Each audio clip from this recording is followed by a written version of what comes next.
Hello everyone. Bache, we have discussed a ratio in the last lecture and it's some key points that are very important.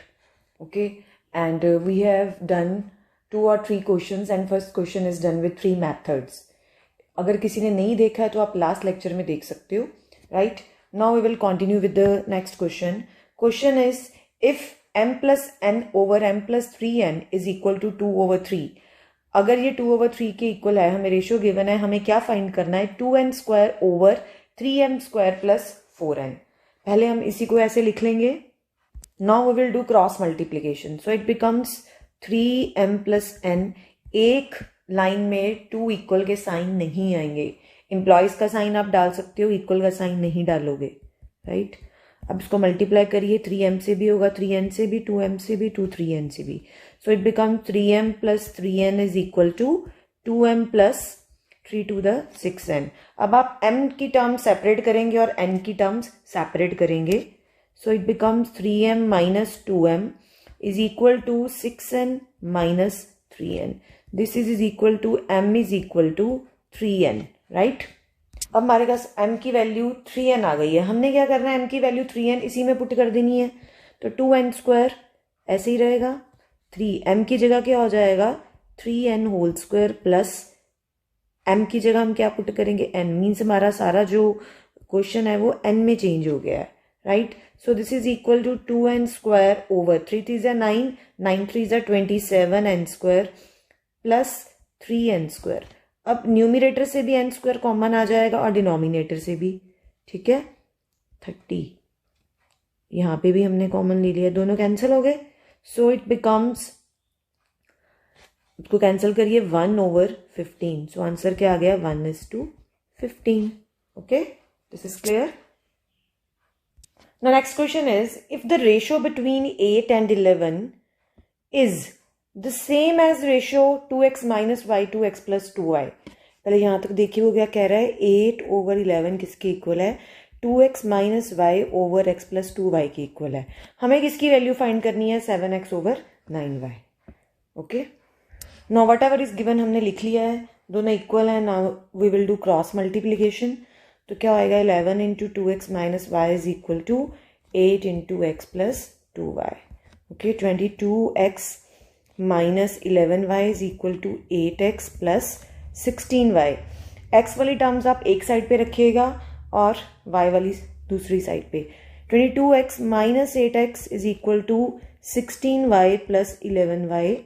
Now this will be equal to 14x is equal to 27y. So this implies, अब हमें देखिए value find करनी है 7x over 9y की. अगर हमारे पास यहाँ से x ओवर y की वैल्यू आ जाती है तो हम उसमें x ओवर y की वैल्यू पुट कर देंगे. राइट. 27 ओवर 14 है. अब इसको हम अगर लोएस्ट टर्म में चेंज होती होगी तो करनी है, अदरवाइज होनी नहीं है ये. सो एक तुम्हारे पास ये वैल्यू आ गई. अब हमें क्या कहा गया है, now we have to find 7x over 9y. तो we can write it as 7 over 9 into x over y. यहाँ पे हम वैल्यू पुट करेंगे, यहाँ से सॉल्व करेंगे बेटा. ठीक है. 7 देखिए हम वैल्यू पुट कर दी हमने. ठीक है. ये मल्टीप्लाई में चला जाएगा. अब इसको कैंसिलेशन करिए. 9 3 जा 27, 9 1 जा 9, 7 1 जा 1, 7 2 जा 14. So answer is 3 over 2. सो मेरे पास आंसर किसका आया 7x ओवर 9y का आंसर क्या आ गया 3 over 2. Right. This is clear to everyone. Now next question.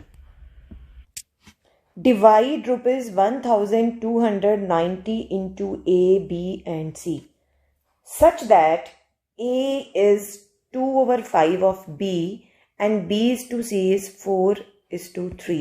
अब हमें 1290 रुपीज 1219 को डिवाइड किसके बीच में करना है, A, B और C के बीच में डिवाइड करना है. हमें कंडीशंस क्या क्या गिवन है. फर्स्ट कंडीशन गिवन है A is equal to 2/5 of B. एक हमें ये कंडीशन गिवन है. दूसरी हमें कंडीशन गिवन है B ओवर C और B is to C is equal to 4/3. Right. इसको हम लिख सकते हैं A over B is equal to 2/5. अब हम इजीली फाइंड कर सकते हैं जो हमें कहा गया है. राइट. फर्स्ट ऑफ ऑल आप कंडीशंस लिखिए, देन आगे we will start. Now we have written both the conditions. a is equal to 2/5 into b और 2/5b. a/b यहाँ से क्या आ गया 2/5.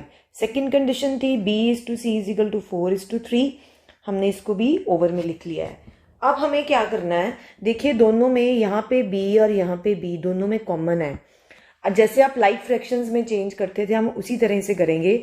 अगर a is to b है और b is to c है तो हम इसको लिख सकते हैं a is to b is to c. पर कब लिख सकते हैं, अगर ये कॉमन होगा, यहाँ पे और यहाँ पे दोनों कॉमन चीज होगी. पर हमारे पास तो है ही नहीं, एक जगह पे 5 है और दूसरी जगह पे 4 है.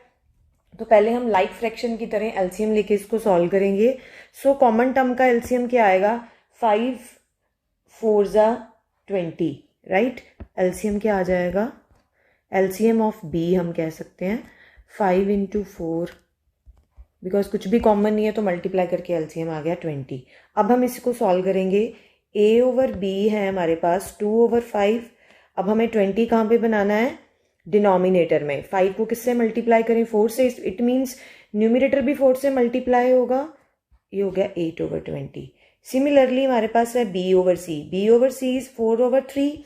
सो हमें यहाँ पे न्यूमिनेटर में 20 बनाना है, क्योंकि b यहाँ पे डिनोमिनेटर में है और यहाँ पे न्यूमिनेटर में है. और ये बात हमेशा याद रखनी है, हम आगे भी पढ़ेंगे.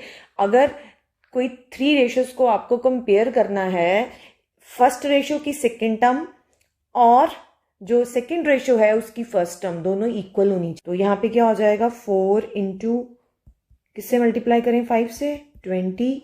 अब 3 को भी 5 से करना पड़ेगा. ये क्या बन जाएगा, 15, राइट. अब हम इसको लिख सकते हैं, therefore a is to b is to c is equal to 8 is to 20 is to 15. अब हम लेट कर लेते हैं, late a is equal to 8k, right, b is equal to 20k and c is equal to 15k. हमने first lecture में पहले भी किया था कि हम a को 8 डायरेक्टली नहीं लिखेंगे, राइट, क्योंकि ये रेशोज में गिवन है, हमें ये नहीं पता ये 8 ही है. Okay, this is in ratios. Now अगर हम सम ऑफ रेशोज करें, सम क्या होगा रेशोज का, 8k plus 20k plus 15k. Now this is equal to 20k, this is equal to 43k. अब ये जो सम है ये किसके इक्वल है, हमने किसको डिवाइड करना है, ये सारा रेशोज का सम है, ₹1219 के इक्वल है. So according to question 43k is equal to 1290, क्योंकि हमने इसी को ही डिवाइड करना है. k के आंसर क्या आ जाएगा, 1290/43. अब जब इसको डिवाइड करोगे so we get 30. This implies k क्या आ गया 30, राइट. अब हमारे पास a का शेयर ऑफ a और a's शेयर, a का शेयर क्या आएगा, then b's share, similarly c's share. तीनों के हमने शेयर बता देने हैं. कैसे बताने हैं, यहाँ पे आप वापस वैल्यू पुट करोगे, 8k 20k 15k. This is 8k 20k, now this is 15k. Put the value of k, 8 into 30, ₹240. So share of A is ₹240. Now share of B, 20 into 30, 3 to the 6, ₹600. So 15k, 15 into 30, 450. Right? This is our answer. So ऐसे division हो जाएगी ये. अगर आप answer को verify करना चाहते हो, आप सभी का टोटल करोगे तो 1290 ही बनेगा, right. I think this question is clear. Now next question. Sixth question is, what quantity must be subtracted from each term of ratio 9:17 to make it equal to 1:3? वो कह रहा है कि हम कितनी क्वांटिटी सब्ट्रैक्ट करें हर एक टर्म में. हर एक टर्म में मीन्स दोनों टर्म में सब्ट्रैक्ट करनी है हमें, एक्सक्यूज मी, 9 में भी 17 में भी, to make it equal to 1:3. और उसको किसके इक्वल करना है, 1:3 के. हम मानते हैं let x be subtracted from each term of ratio 9:17 so that it so that it to make it equal to 1:3. According to question क्या आएगा, दोनों में से सब्ट्रैक्ट करनी है. 9 minus x over 17 minus x, ये किसके इक्वल है? 1/3 के. Now you can do cross multiplication and get the answer. 3 into 9 minus x is equal to 1 into 17 minus x. This implies 27 minus 3x is equal to 17 minus x. अब separate करिए, variable terms एक side पे हो जाएंगी, constant term दूसरी side पे. 17 minus 27. So this is equal to minus 2x is equal to minus 10. Minus से minus cancel हो जाएगा. सो x is equal to 10/2. Answer is 5.